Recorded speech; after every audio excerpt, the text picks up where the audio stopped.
இது சீமானுக்கு கிடைத்த வெற்றி கொண்டாடும் தமிழ் உறவுகள் எனும் தலைப்பில் தான் இந்த காணொலியை நம்ம காண இருக்கோங்க. நாம் தமிழர் கட்சி 4/4 அன்று மருதைமலை முருகன் திருக்கோவிலில் நடைபெற உள்ள குடமுழுக்கு விழாவினை தமிழில் நடத்த வேண்டும். இனி தமிழ்நாட்டில் நடைபெற உள்ள அனைத்து குடமுழுக்கு விழாக்களிலும் தமிழிலே நடத்தப்பட வேண்டும் அப்படின்னு ஒரு மனுவினை அளித்திருக்காங்க. நாம் தமிழர் கட்சியுடைய இந்த வழக்கு பார்த்திங்கன்னா வழக்கறிஞர் பாசறை சென்னை உயர்நீதிமன்றத்தில் தாக்கல் செய்திருந்தாங்க. இதற்காக அவர்கள் பல வாதங்களையும் முன்வைத்திருக்காங்க.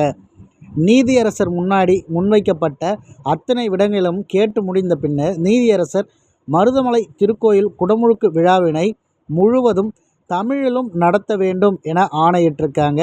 இனி வரும் காலங்களில் அனைத்து திருக்கோயிலிலும் குடமுழுக்கு விழாவை நடத்தும் போது தமிழில் நடத்துவது குறித்து அரசு பரிசீலனை செய்ய வேண்டும் அப்படிங்கிற அந்த வார்த்தையும் அடிக்கோடிட்டு பதிவு செய்திருக்காங்க. நாம் தமிழர் கட்சி ஆட்சிக்கு வராமலே செய்துள்ள பல சாதனைகளில் இதுவும் மிக முக்கியமான ஒரு நிகழ்வாக பார்க்கப்படுகிறது.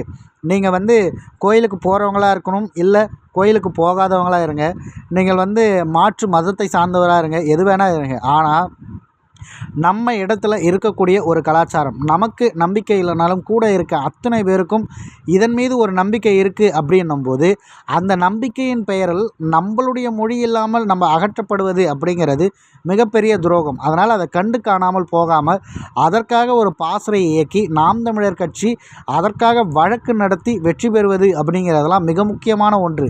இதனை எந்த ஒரு அரசியல் கட்சியும் பெருமளவுக்கு முன்னெடுக்கவில்லைங்கிறது மிக முக்கியமான ஒன்று.